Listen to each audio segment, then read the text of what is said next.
It begins in a way no one expects, because when we hear the word billionaire, we automatically imagine protection, power, and control. We picture private security, locked doors, influence that keeps danger at a distance. But on that night, all of that disappears. A successful CEO, someone who commands boardrooms and billion-dollar decisions, is suddenly just a man caught off guard. For attackers close in, not impressed by his status, not intimidated by his wealth. In that moment, money offers no shield, and authority carries no weight. Fear doesn't check bank balances before it strikes. The attack is fast, brutal, and deeply unsettling because it exposes a truth we rarely like to admit: power can vanish in seconds. The room that once symbolized success becomes a place of chaos, where survival matters more than reputation.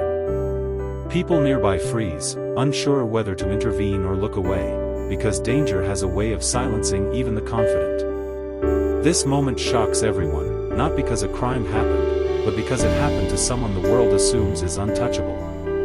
It forces us to confront an uncomfortable reality: when violence shows up, we are all equal in its path, stripped of titles, fortunes, and illusion. As the chaos unfolds, something darker becomes clear: not just the violence, but the confidence behind it. These four men move with the kind of boldness that comes from believing they are invisible. They aren't just attacking a man, they are testing a system they think won't stop them. They assume fear will keep witnesses silent, that confusion will blur faces, that power will somehow protect them instead of the victim. In their minds, this is how the world works: people look away, mind their business, and let injustice pass to stay safe. They count on the idea that no ordinary person will risk everything to speak up. Especially not someone with nothing to gain. Especially not someone the world often overlooks. That belief gives them arrogance, the kind that makes them careless. They don't rush to hide, they don't worry about who's watching. To them, accountability feels distant, almost imaginary. And that assumption is what truly drives this moment, more than anger or greed. Because when people believe no one will challenge them, cruelty grows louder and bolder. They think this will be just another story that fades, another victim who stays quiet, another wrong that goes unanswered. They are certain they will walk away untouched, until someone proves them wrong. And then, in the middle of all that noise and fear, there's someone they never accounted for. Not a guard, not an executive, not a hero anyone would spotlight at first glance. Just a waiter standing a few steps away, carrying plates and responsibilities far heavier than they appear. He's a black single father, someone whose life is built on long shifts, quiet sacrifices, and the constant pressure of making sure his child has enough. In that instant, time slows down for him. He sees the danger, feels the risk, and knows exactly what stepping in could cost. He could lose his job. He could get hurt. He could make things worse. And for someone who can't afford mistakes, fear isn't abstract, it's practical. It has a name, a face, a child waiting at home. The easiest choice would be to look away, to convince himself it's not his fight. But something deeper rises up, louder than fear. A sense of responsibility, not just to a stranger on the floor, but to the kind of example he's setting. In that split second, he chooses action over safety, conscience over comfort, and steps forward when everyone else hesitates. What makes his choice even more powerful is everything working against him long before that night. He lives in a world where people like him are often questioned first and believed last. A black man stepping into chaos doesn't come with automatic trust, it comes with risk, assumptions, and consequences that others never have to calculate. He knows this. He's lived it. Every day has taught him to be careful, to stay in his lane, to avoid situations that can be misunderstood. On top of that, he's exhausted, not just physically from long hours on his feet, but emotionally from carrying the weight of doing it all alone. Yet none of that hardens him. Instead, it sharpens his sense of right and wrong. He doesn't act because he thinks he'll be praised. He acts because he refuses to let fear and doubt decide who he is. In that moment, courage doesn't look loud or dramatic. It looks steady.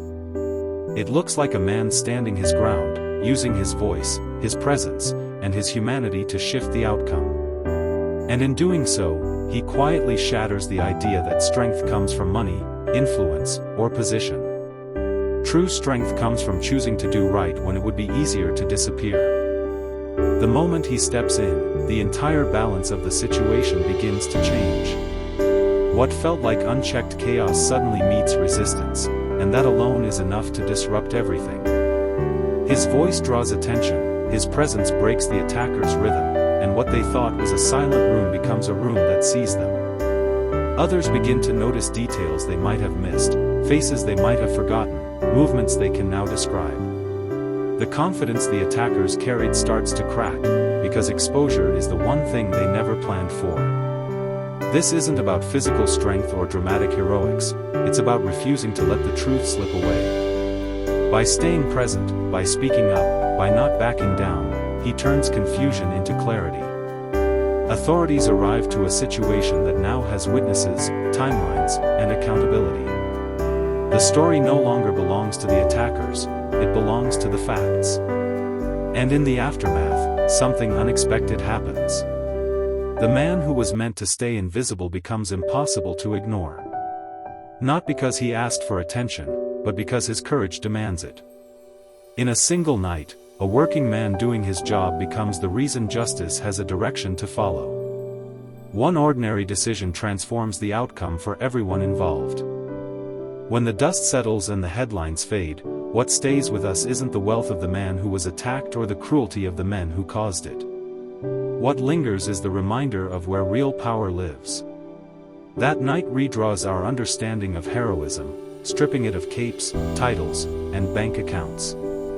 It shows us that change doesn't always arrive with authority, sometimes it walks in quietly, wearing an apron, carrying the weight of everyday life.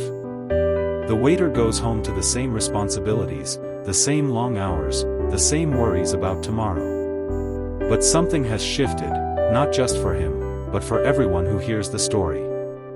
We're left with a question we can't ignore: what would we do in that moment? Because courage isn't reserved for the fearless or the privileged. It belongs to those who decide that doing nothing costs more than doing what's right. This story isn't meant to make us admire one man from a distance, it's meant to challenge us. It reminds us that ordinary people shape extraordinary outcomes every single day, often without applause or recognition. And if one quiet decision can change everything, then the power to change things has been within us all along.